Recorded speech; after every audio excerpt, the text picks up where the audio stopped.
गर्मियों में वो छोटे पक्षी बहुत परेशान थे। भयंकर गर्मी से बचने के लिए वो ठंडे स्थान की खोज में निकले थे। कालू, मुझे बहुत तेज प्यास लगी है, चलो पहले कहीं पानी ढूंढते हैं, फिर उड़ेंगे। चुपचाप उड़ती रहो, देखो छोटी चिड़िया कैसे अपने बच्चे को लिए उड़ रही है, और एक तुम हो बस सस्ताने के बहाने ढूंढ रही हो। ऐसे कालू कौवा अपनी पत्नी गौरी को चुप करा देता है। रानो चिड़िया उनकी बातें सुन रही थी। कालू भैया, अगर गौरी को प्यास लगी है तो कहीं रुक जाते हैं, थोड़ी देर बाद फिर से उड़ेंगे। हाँ चिड़िया, वो देखो एक मटका भी रखा है छत पे। फिर वो सभी उस इंसानी बस्ती में घुस जाते हैं और उसी छत पर बैठ जाते हैं।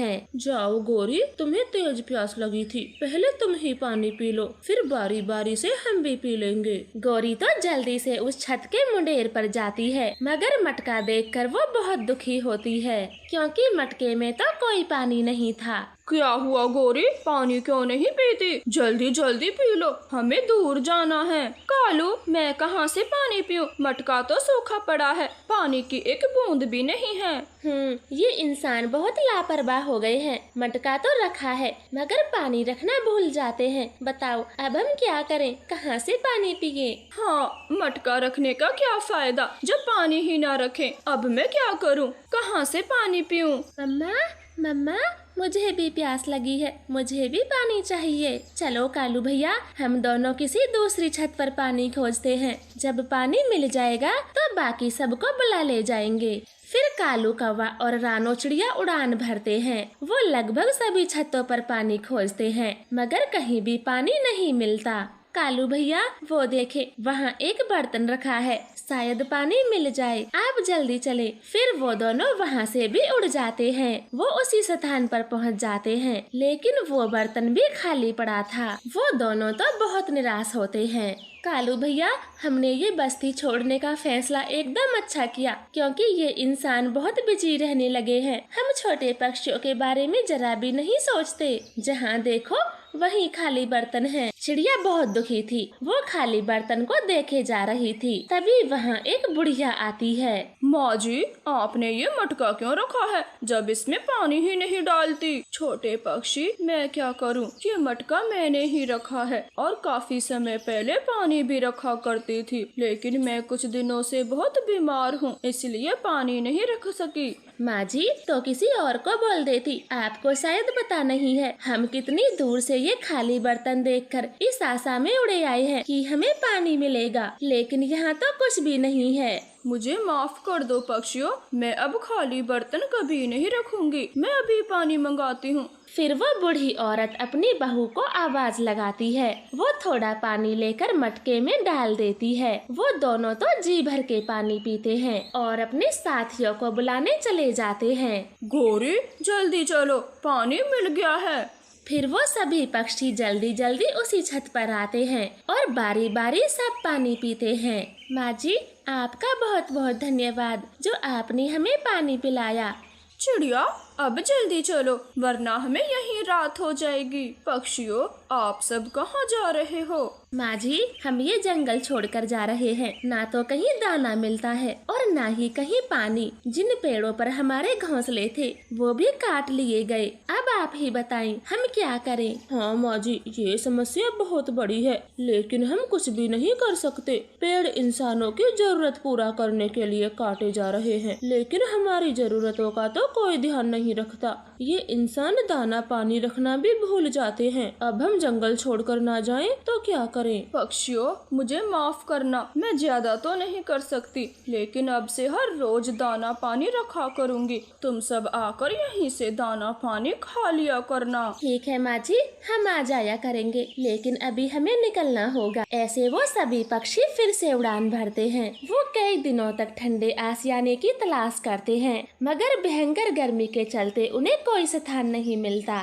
मम्मा, मुझे बहुत नींद आई है, मैं सोना चाहती हूँ, मैं कहाँ पर सोऊं? हाँ कालू, अब तो मुझे भी नींद आ रही है, हम कहाँ सोएंगे? निकले थे अच्छे की तलाश में, लगता है रात इस वीराने में गुजारनी पड़ेगी।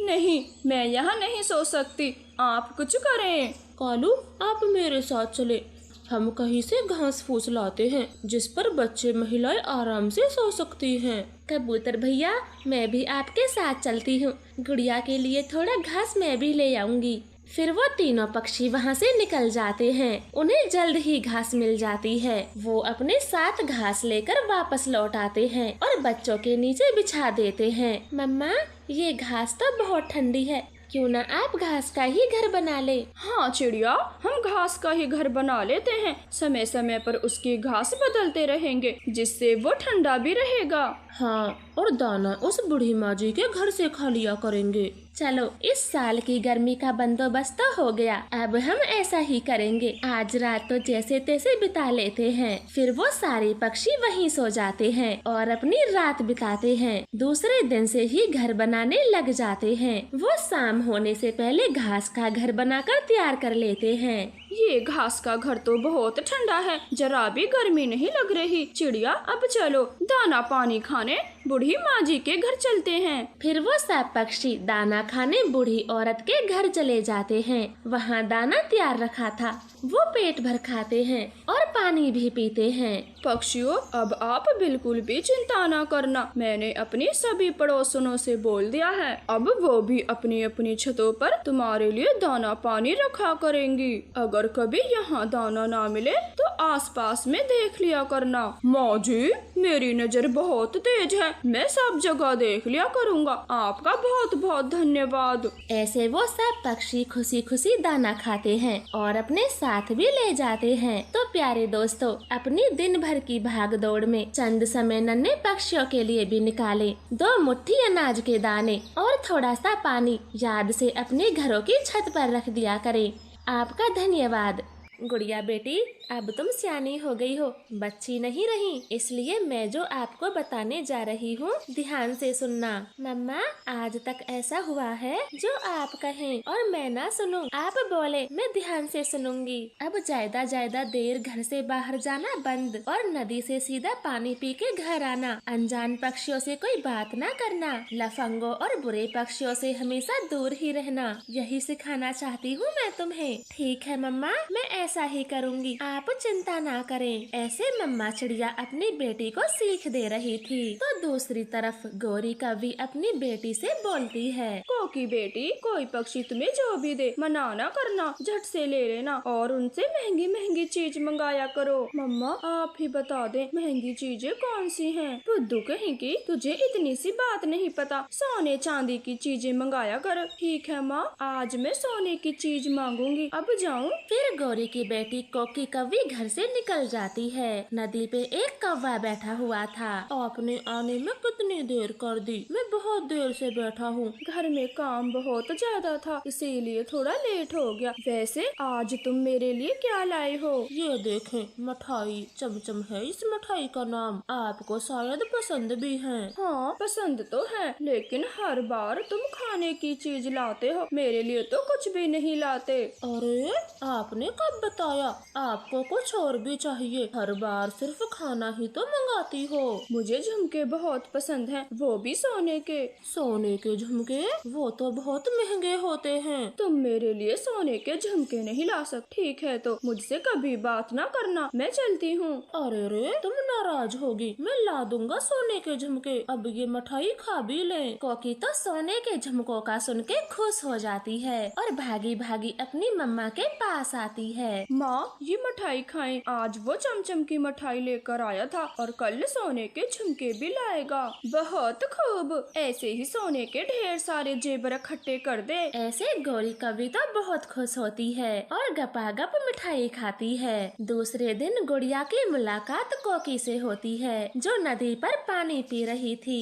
कोकी दोस्त, मैंने तो पानी पी लिया, तुम भी पी लो, फिर साथ साथ घर चलते हैं। गुड़िया, तुम्हें जल्दी है तो जाओ, मैं तो आराम से पानी पी कर आऊंगी। कोकी, मैं खड़ी हूँ, तुम आराम से पानी पी लो। गुड़िया, मैं यहाँ किसी का इंतजार कर रही हूँ, इसीलिए तुम्हारे साथ नहीं जा सकती। ठीक है, जैसे तुम्हारी मर्जी, पर जल्दी आना। ज्यादा देर तक नदी पर रुकना ठीक नहीं है, मम्मा यही बोलती हैं। ऐसे बोलकर गुड़िया वहाँ से अकेले चली जाती है, लेकिन वो छुपकर कोकी को देख रही थी। आ गई तुम, बड़ी देर लगा दी। मेरे झुमके लाए हो? हाँ हाँ, लाया हूँ, तभी तो देर हो गई। ये लो अपने सोने के झुमके। बताओ बताओ, पसंद आए? बहुत बहुत खूबसूरत है। मैं ये झुमके अपनी माँ को दिखाने जाती हूँ, वो बहुत खुश होंगी। क्या कहा? तुम मेरे लाए हुए झुमके अपनी माँ को दिखाओगी? नहीं नहीं भूरे कौवे जी, मेरे मुंह से निकल गया। अच्छा छोड़े ये सब बातें, तुम मुझसे शादी कब करोगी? मेरे बारे में अपनी माँ को बता भी दो अब। नहीं नहीं, अभी माँ को बताऊंगी तो वो नाराज हो जाएंगी। मैं सही मौका देखकर बता दूंगी।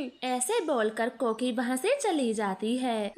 अब पता चला कोकी अनजान पक्षियों से बातें करती है और चीजें भी लेती है। मैं मम्मा को बताऊंगी। दिखा तो झुमके बहुत महंगे लगते हैं, इन्हें बेचकर बहुत पैसा मिलेगा। मैं अभी उल्लू सुनार को बेच के आती हूँ। गौरी कभी तो पैसों की बहुत भूखी थी, वो तुरंत ही झुमके बेचने चली जाती है। इधर गुड़िया भी अपनी मम्मा को सारी बातें बता देती है। गुड़िया बेटी, आप किसी से कुछ ना कहना, मैं करूँगी गौरी से बात। फिर दूसरे दिन गुड़िया गौरी कवि के घर जाती है और उससे बोलती है, गौरी बहन, कोकी बेटी पे ध्यान दो। वो छुपकर अनजान कौवों से मिलने जाती है और तोहफे भी लेती है।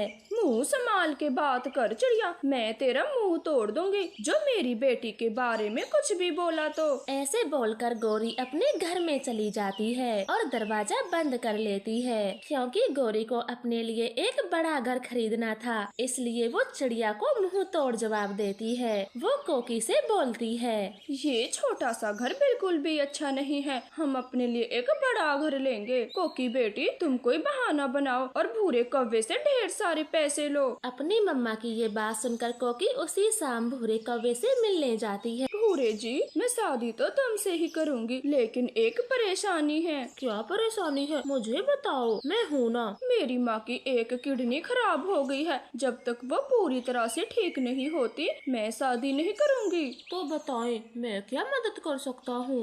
2 लाख रुपए, तुम मुझे 2 लाख रुपए दे दो। मैं उन पैसों से माँ को दूसरी किडनी लगवा दूंगी, फिर हम दोनों शादी कर लेंगे, माँ भी खुश हो जाएंगी। कोकी, तुम्हारी माँ मेरी माँ, मैं जल्द से जल्द पैसों का इंतजाम करूँगा। कोकी तुरंत ही घर आती है और गौरी को सब कुछ बता देती है। गौरी का तो खुशी का कोई ठिकाना नहीं था। फिर अगले दिन भूरा कौवा कोकी को 2 लाख रुपए दे देता है। लो कोकी, मैंने अपना घर बेच दिया, तुम मेरे साथ रहोगी तो घर तो दूसरा भी बन जाएगा, लेकिन माँ को कुछ हो गया तो वो कभी नहीं मिल सकती। भूरे जी, आप बहुत अच्छे हो। अब मैं ये पैसे लेकर जल्दी जाती हूँ, माँ अस्पताल में दाखिल है। ऐसे बोलकर कोकी पैसे लेकर घर आ जाती है। वो उस दिन के बाद भूरे से मिलना भी बंद कर देती है। गौरी तो उन पैसों से बड़ा सा घर खरीद लेती है। अरे वाह गौरी कवि, घर तो आपने बहुत सुंदर बनवाया है, दूर से ही अलग चमकता है। हरियाली, अपना घर तो सुंदर मैंने बना लिया, लेकिन इस छोटी चिड़िया के झोपड़े का क्या करूं जो मेरे घर की पूरी शोभा बिगाड़ता है। वो तो है गौरी, इतने आलीशान घर के बगल में ये छोटा सा झोपड़ा बिल्कुल भी अच्छा नहीं लग रहा।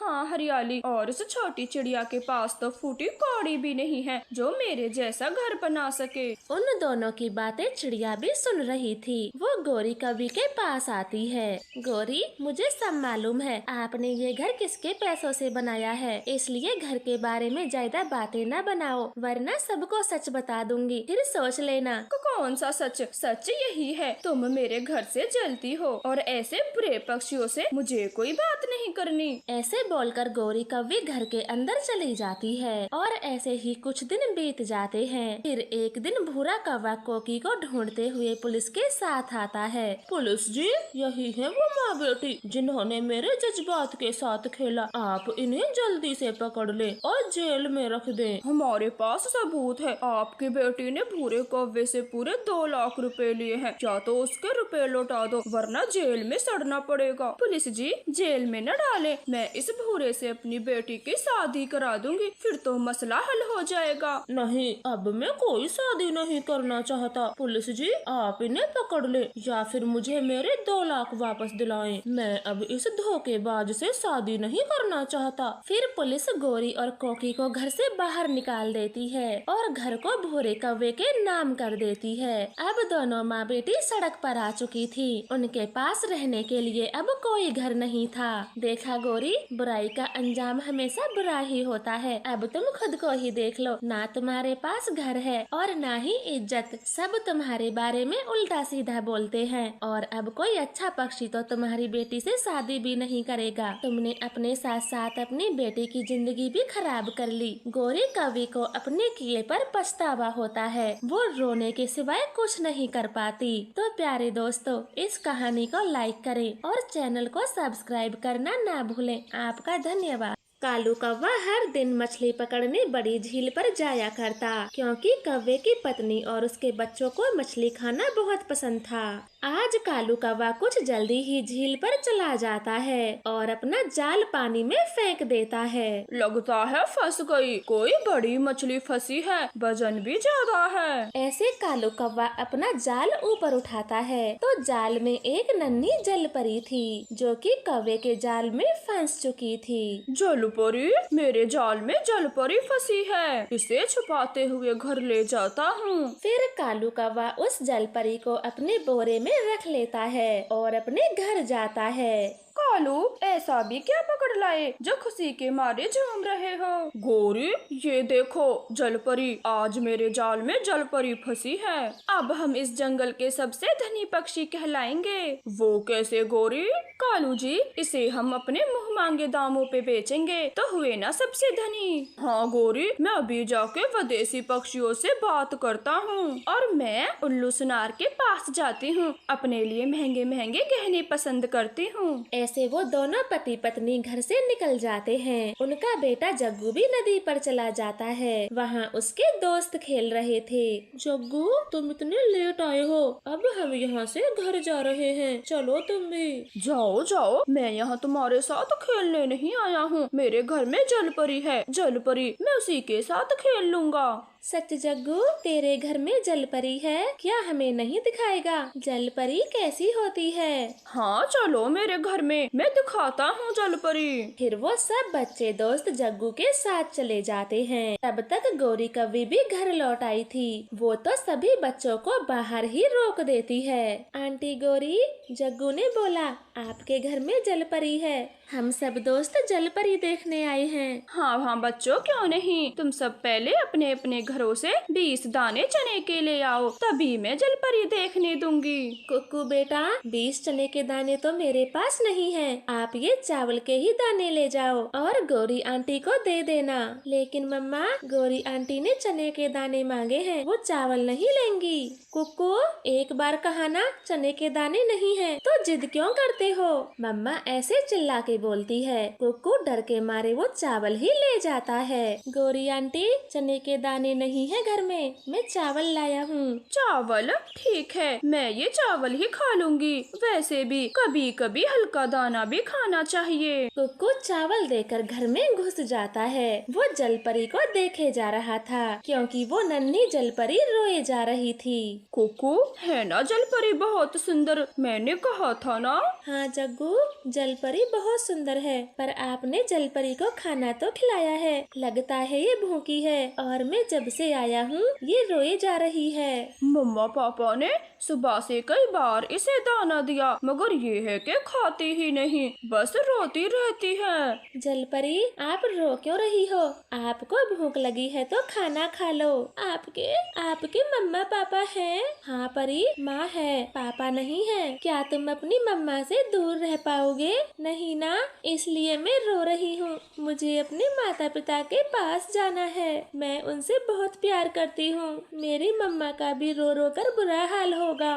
कुक्कू का मन उदास हो जाता है। वो घर से निकल ही रहा था, तभी कालू कौवा आ जाता है। गौरी, मेरी बात हो गई है, विदेशी जंगल के पक्षी जलपरी को खरीदने के लिए तैयार हैं। बस कुछ देर, फिर हम बहुत अमीर हो जाएंगे।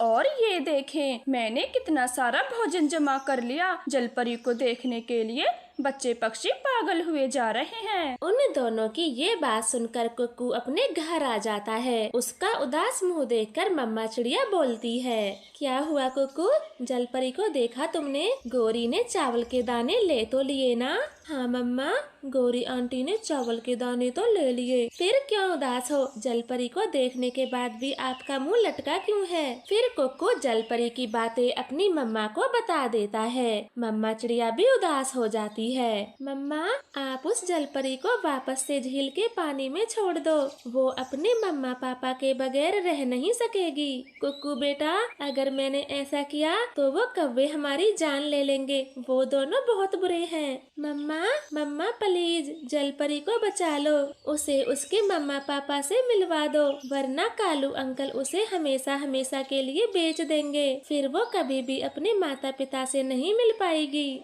चिड़िया को जलपरी पे बहुत दया आ रही थी, मगर वो कौवों से डर रही थी। अपने बेटे के बार बार कहने से चिड़िया का वो डर भी खत्म हो जाता है। कालू, विदेश के पक्षी कब आएंगे जलपरी को लेने? आते ही होंगे, बस किसी भी समय आते ही होंगे।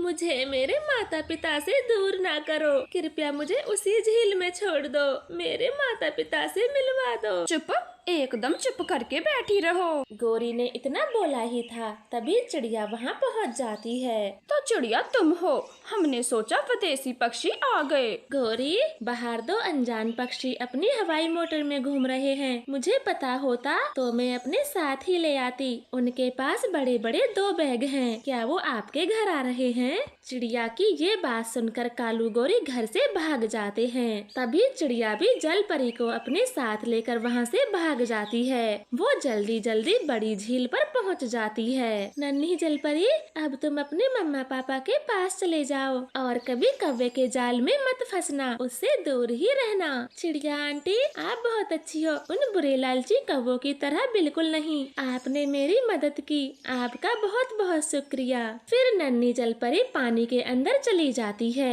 चिड़िया जलपरी को जाते देख बहुत खुश होती है, लेकिन क्या कालू गौरी चिड़िया को यूं ही छोड़ देंगे? वो दोनों चिड़िया के साथ क्या जुल्म करते हैं, ये देखने के लिए वीडियो को लाइक और कल तक का इंतजार करें। आपका धन्यवाद।